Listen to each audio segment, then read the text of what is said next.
Hi everyone, it's Nadia, Jake, Sidoni, and Buddy. Today we are reviewing The Thing. John Carpenter's classic horror film, which we wanted to watch because she's never seen it and is very squeamish, and I thought this would be a fun horror movie. And some of you actually suggested it since we're doing horror movies all throughout October. Also, The Thing has a cameo in the new Halloween Ends in the opening scene. They watch The Thing on TV, which is a reference to the original Halloween where they're watching The Thing, but the original 1950s one by Howard Hawks. I'm info dumping. Yeah. This is a movie I already like a lot. It's not my favorite John Carpenter movie, but I personally love it. So I was nervous to show it to you. And can you tell me, what were your thoughts? It was okay. Okay. I'm usually not the most excited person to watch movies about animals getting hurt. And in this case, it wasn't necessarily animal. I don't think it's a spoiler to say that an alien imitates an animal in this case, which is That's how different. it starts. The movie starts with the dog. And I think the first thing that put you off from this movie was that there's a guy in a helicopter trying to shoot a dog. And you're like, what the hell? And I knew that you would have a problem with like the first 30 minutes of this movie because you really don't like, cruelty, like violence towards animals as depicted in movies. And I mean, I don't blame you. I don't love it either. And this movie has one of the most disturbing but also amazing special effects sequences that has to do with a bunch of dogs getting totally destroyed by this alien. And thing. I couldn't watch those parts. That already lowers my rating just with my biases and my own. But are you able to separate that you personally have issues with watching that kind of thing on screen, but it doesn't affect the rating of the quality of the film? Or do you feel like that makes it a worse movie? I feel like that makes it a worse movie, and I acknowledge that I have biases. But can't you admit that maybe like just because it's not something you can personally stomach, it works well within the movie? I guess if I didn't have to like not look at the screen during those parts, maybe I could be more unbiased about those things. Hence, I'm not though. Besides that, I would have been fine with the film, but I did think that a lot of things were cheesy. There were a lot of character flaws with the hero of the movie. And I also didn't like the ending because it really was blah. But I did like a lot of action sequences. It was really well done visually for its time. Overall, I would rate it a 4. A 4 out of 10? Yeah. The hell? Do you want honesty or No, I want you to be honest. So, okay, 4 out of 10. I'm curious about the rating being affected by your own issues with like the characters being unlikable or the story itself just being kind of a stressful thing that has kind of, and you don't really like bleak endings, I've noticed. I don't like bleak endings. So, I want something more satisfying unless they're going to make like a part 2 or 3 or whatever. I really don't like that creative choice, because I don't like the idea of like letting the audience draw their own conclusion. I do sometimes, but in this case I don't, because I felt like it was really, I watched them go through this journey and I want to know if they succeeded or not. But I will say that some of my more criticism, when I really think of it, is not necessarily my own biases, but the fact that the movie, the tone of it was really easy for me to fall asleep. So yes, it was disturbing in one sense. In another sense, I was really trying to be awake. I have had other horror film experiences where I'm more squeamish, but I nevertheless like am very in tune with the storyline and everything else. And I just don't think this was really doing it for me. All right. I mean, I do think we have very different taste in horror movies, especially. Yeah. I gravitate towards things that are darker, maybe more cynical. You like horror movies that a lot of them in my mind are like, oh, this is clear-cut heroes and that sort of thing. I don't know if cheesy, because you think something is cheesy when I don't think like generally people would refer to them as cheesy. But I do think that I do like more clear-cut characters in the sense of, I don't like when the protagonist is like not making sense just for the fact of the storyline. And I can get more into that in the spoiler section. There's one specific moment that comes to mind that I felt like was really annoying. Every character makes choices just to keep the movie going, but there's ways to do it that's not so obvious. Unless the character is supposed to be dumb, but if we're supposed to be rooting for it, then it's kind of, I mean, there are certain things I see where you were coming from with those criticisms. I think a lot. It's interesting because, I mean, the movie was a big flop when it came out and didn't get very good reviews. You told me that before we watched it, and then I remember thinking while I was watching the film. You were like, oh, I see why I didn't. I'm like, yes, I see why I didn't. It's interesting because I think a lot of what is great about it can also be seen as a negative by certain people if you have a certain expectation going into a movie, like I want to see this, I want to see the heroes succeed. And especially in the 80s when movies were starting to change and the kind of blockbuster sentiment was changing. Like in the 70s, I feel like this movie, if it came out in the mid 70s, I think it would have probably performed a lot better because this movie's all about paranoia, this bleak, vision of humanity that would have worked a lot better in like this Watergate kind of paranoid. It fits better with movies of that time. But like in the early 80s, rise of the blockbuster of big action spectacle kind of things, and I think this was like John Carpenter's first big budget movie because he worked like independently for a long time, and this was like a big studio movie, and that was another thing. It was very expensive and it didn't perform well. I actually think it came out pretty well for himself, knowing that this flopped. To be honest, it's amazing what a career he's had. Oh yeah, I mean he's had a really long career, but this one was like a major disappointment. He actually did Christine shortly after this movie, I think, which probably saved a lot of. He did it as like a job. It wasn't something he wanted to do. Like this was a movie that was like a passion project for him. I actually think this released the same weekend as E.T. So that kind of shows you like where audiences were, at that time. I love E.T. Yeah, I know. I love E.T. too, but I also love this. But I mean, it's so amazing how you and I both can like regard E.T. as really high. But at the same time, we have such different tastes about some of the other films. I am wondering, because I could see the disappointment in your face when I gave you my rating.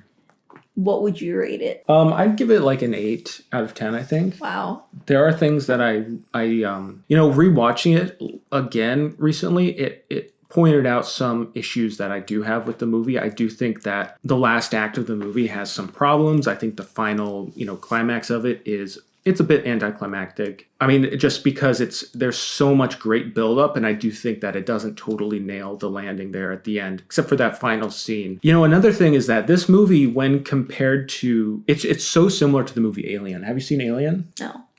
Yeah, like it's a very similar kind of thing, except the alien doesn't like take the shape of the passengers. But I think that something that works in the final act of Alien is we have a hero trying to survive. I do think that, and I'll talk about this in spoiler section, but I think there is a certain point when the characters are no longer motivated towards survival, but towards just killing the alien. And I think that's when some of the momentum leaves the movie and some of our care for what is happening. When you know that they're all going to, like, they just, because the whole movie is about, know that they're going to probably perish, but right, their whole motivation is about survival for the whole movie. They're just trying to survive, and once that's all gone, then it loses some of its momentum. But I think it still works, but it loses some of that energy. I've seen that in certain films where it does work really well, where it's like motivated by survival, but it's like, you know what, if I'm going down though, you're gonna go down with me.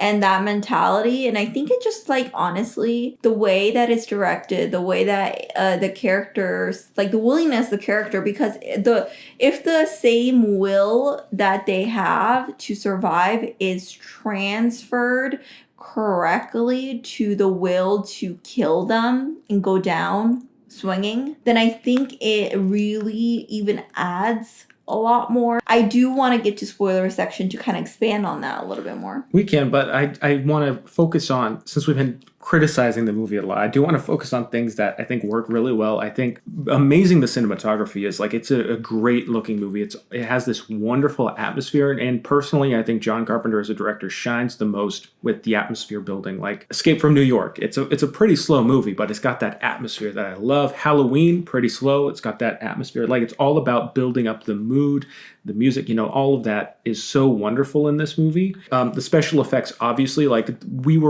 there are still certain effects in the movie that are like, you kind of have to look away. Like, it's so in your face, Mm-hmm. which that's another thing that's interesting about it is like, I feel like the movie Alien, it's all about hiding it for as long as you can, sort of like with Jaws. Whereas this movie, it's kind of a bit of a different approach where it's pretty much just trying to wow you with that like gross out effect, which I personally think is fun, and I like seeing that in a movie from time to time. And I do think that this movie balances that kind of suspense of not knowing what's going to happen, and then the explosion of like all this crazy shit happening. There's so many. I think the best scenes in this movie aren't even the big special effects moments, though.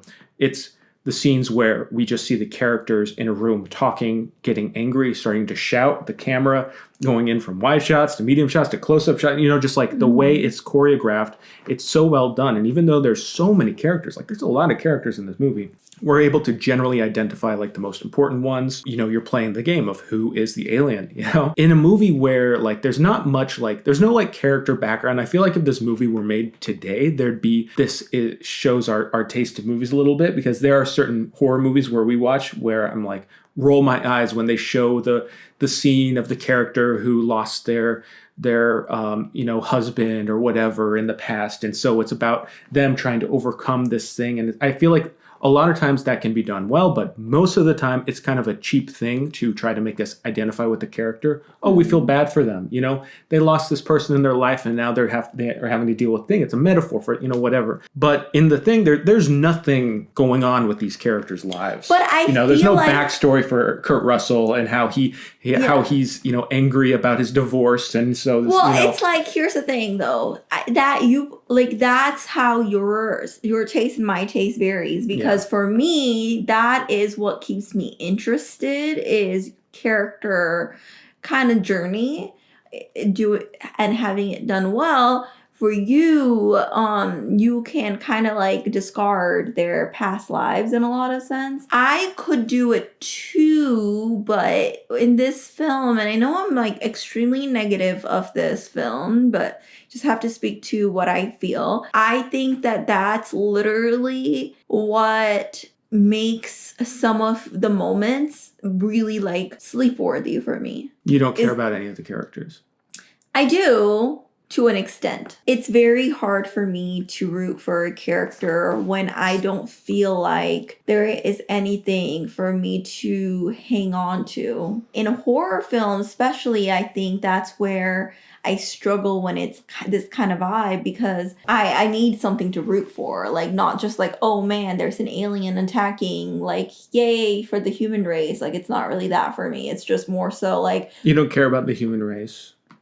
Not if they're shitty. It doesn't matter. I don't think the movie would be improved if Kurt Russell had a scene where he's like calling his hold on. His wife, just like, I can't wait to get back home to you, honey. There's this alien here. But it's not about that. It's more so like just like the action of it. Like you said at the end, it's almost like it translates from survival to hopeless, and it just feels like these people don't really care, and I just don't see the motivation. Maybe that's acting, maybe that's writing, I'm not really sure, maybe that's directing, but what I'm trying to say is that their only motivation sometimes, and not all the time, but sometimes, seems to be about kicking some ass at some point, and not necessarily, or solving the puzzle, but not necessarily like they want to preserve the alien in order to win the Nobel Prize, and there's some ambition there. So it doesn't have to be a relationship tied up. It just seems like they were motivation. It seemed like the character lacked motivation. But there's a lot of different characters, and I feel like it's an ensemble movie, so there's a lot of different stuff going on, and I do feel like there is character being shown, but it's not backstory. It's not, we don't need to know who these people are completely, but we get to see how they behave under pressure. Yeah. You see the one who gets jumpy and goes and tries to get a gun to be above everyone else. I love those ones. Actually, those are characters. Yeah, but you see a lot of Kurt Russell, who doesn't really crack under pressure, and then when he tries to get they try to abandon him because they think he's the alien. He won't put up with that, and he does whatever he can. So are we in spoiler now? No. What I like about the movie is that we don't see that backstory. We just see how they behave under pressure, and that gives us just a glimpse of who they are as people. And that's exactly why I rated a 4 and not a 1. I don't know. I feel like you're missing, Now you know how it feels when you rate something I love incredibly low. And I'm like, what? Well, all right, let's get into spoilers. Okay. So earlier you said that it seemed cheesy to you. So what? There are certain cheesy moments, but I do think that overall it holds up very well in terms of like special effects, and I think the acting was pretty. It wasn't overacted, you know. It wasn't big. It was very low key, and I thought that worked really well. So I feel like a lot of it holds up very well. What was cheesy to you? So the thing where I felt like it was a little not overacting, but just really bad acting was when Kurt Russell was hearing from one of his teammates that his teammate read a journal of someone else and they had some disturbing things they're watching. We're gonna, like, basically very obvious from when he reads the journal that this person is an alien and not human. But Kurt Russell is like, yeah, so can I go now? It's like very dismissive, as if he doesn't like understand the impact of the situation, and he clearly does. I saw it as his character is no nonsense. He's getting this scientific theory, you know, about what it could be, and he's like, okay, I get it. Like, we need to focus on the matters at hand. But he didn't say that. He was more so like, okay, like, I have better things to do now. That's how I interpreted that scene as. So you didn't like his character, or did you think the acting was bad? I just felt like it was a little bit of both. Like, I felt you like... thought the acting was bad? How was that down to the acting? Maybe it was just the writing, and then he was just trying to act the best he could with the writing, but he couldn't because the writing was so bad. You heard it here. She thinks Kurt Russell is a terrible actor. Oh, in that scene, I liked him overall, but in that scene, I just really felt that was unbelievable because of the situation they were in. He ends up turning things around pretty fast. Afterwards, he, you know, goes straight into action. And like you said, he's a very non-bullshit person, and he like is very blunt with his actions. And I love that. And that's when it started picking up for me. But I just felt like that one scene wasn't the greatest. Some of the other characters, I'll just say it overall, displayed a little too naive in the beginning for me. Not necessarily even beginning, but it's more so after they find out there's an alien. What do you think would have been a better approach to it? If to the characters, like you're saying, you feel like they weren't developed enough, what do you think would have been a better... Well, first of all, I'm going to ask you a question. Are these warriors or are they scientists? They're scientists. They're scientists. And then they go to this other camp. Mm-hmm. They see all this death and they're interested, but there is no fear almost for a lot of them. It's almost so, let me just be more science-y like. And then they dissect an alien that's frozen. They don't know what's going to happen with that alien. They don't try to freeze the alien. They're worried about contamination, but yet... they see that the blood is frozen. Any person in common sense knows that the blood in a warm enough temperature is going to be unfrozen and spill. Yet they have no gloves on. They have nothing safety on. They're carrying this alien wrapped in a towel in this warm closet. And the blood inevitably like defreezes and like spills over, and then but then all this time you're hearing about contamination or hearing about like, okay, we got to set procedures, but they're acting very unscientific, you know? It's like almost so convenient that, oh yeah, they put this alien in a warm room and previously couldn't do anything because it was frozen, but because they put it in a warm room without anything to seal the body, that's like it gave it a way for it to kill and imitate a human. It's so convenient and it's so unrealistic for me to believe that this is an alien. I feel like this is a bit of like, you didn't like the movie, so you're putting a little more criticism on the characters being like, they should know they're in a horror movie. Like it's not even horror film. But to me, it seems like you're saying, like you like with certain movies, you'll go like, wow, they're stupid doing this. Like, yeah, if they knew they were in a horror movie, they wouldn't do this. You know? But do you really think that any science, like this is, what year was this made? What year is this movie depicted? 1982. Exactly. Enough time for it to be uncommon knowledge. It's not like they're depicting people and scientists from the past. They're doing it present time. It's enough time for scientists, and these are special scientists who who are in a specific part of the world that's very high at level research, they should know what it takes to not contaminate or something. I feel like it would have been more believable if there was an accident, maybe there was a leak, maybe something didn't work or anything like that. But it just seemed very naive, and this is what I mean. But we don't know really what type of scientists they are, what mission they're on in the Antarctica. The way that it was, you know, I doubt they're biologists or have a great scientific understanding. Well, we know the doctor was very cautious. He talked about, like, all I'm going off of is what they're saying and what they're presenting themselves as. And the one thing that they're presenting themselves as, especially the doctor, is about contamination, it's about safety, it's about boundaries.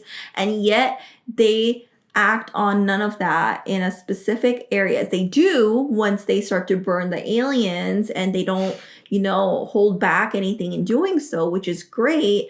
But I do feel like it was pretty convenient for that to happen. I don't know. I feel like in the amount of time they had, they were pretty smart to figure out what to do with the situation. Like the blood testing scene, which I think is one of the best scenes in the movie. Yeah, I agree. Like at a certain point, they learn from their mistakes and they adapt. But I think it's like, I can see, like, yeah, there are some logical flaws maybe, or they could have been smarter in this situation, but they're also it didn't take me out of the movie. Like, did the movie get you feeling tense and nervous? Like, one of my favorite scenes is like the blood testing scene, when they're trying to figure out which one is infected. So they developed the system to test the blood with like a hot wire, and see what happens. And it jumps out, and then they're like stuck on the bench while this monster, comes out. Like, did you think that worked? Did you think those scenes were done well? I like those scenes, yeah. Yeah. I think they were done well, yeah. Like I was saying with Alien, we have Ripley, she's the hero. We're rooting for her to survive and kill the alien. And in The Thing, well, we're not going to survive anyways, so let's just take this thing out. And then the final act is a bit too slow for that. Mm-hmm. I think, they start blowing things up, and then they're lurking around in the generator room, and then the alien comes up, and then Kurt Russell just says, "Fuck you too." And I thought it was kind of like, it is anticlimactic. But I like that. I actually did like that part. But I will say, one of the things, I don't know if tone is the only thing. For me, it's everything combined, because I really like It Follows. Yeah. And it has very similar tone to me, right? And a very similar ending in what you're saying, that, you go from survival to kind of submission. I would say that for this film, I think it's more of a combination. It's not just a tone, of putting me to sleep kind of thing. I think for some reason, and I've stated why I believe the reasons are already, but I don't like really attach myself to the characters in the sense that I'm rooting for them. Mm-hmm. And you didn't like the final scene with Keith David and Kurt Russell, like not knowing if they're the thing, and just sitting there in the cold? No, because I was really very interested in the film at that point where he blows up the alien, and I thought that was really well done. And I was like, oh, this guy is really an alien. He was absent the whole entire time. You wanted to know who the alien was. Well, I just felt like it was a poor character choice in certain sense, because he just blew up an alien. He even says, like, where were you? And then the other guy just comes casually like, just making excuses almost. And then you almost want Kurt Russell's character to kind of make any choice of just killing the guy or something. And then, or I don't know, I wanted like something, I think, like I wanted Kurt's character to make strong choice. I think that's how it ended. I felt like. I don't know. I think that it works because it fits in with the tone of cynicism, and it is a kind of just despairing movie about human beings. Like, it's just a very cynical movie, I think. And if you go in with that kind of expectation, which I think I did the first time watching it, then it's like, oh, that's a very well done ending. It fits the themes and the mood. Well, I think like I could rate it higher if I just like shifted my mindset now that I've watched the whole thing, and I'm like,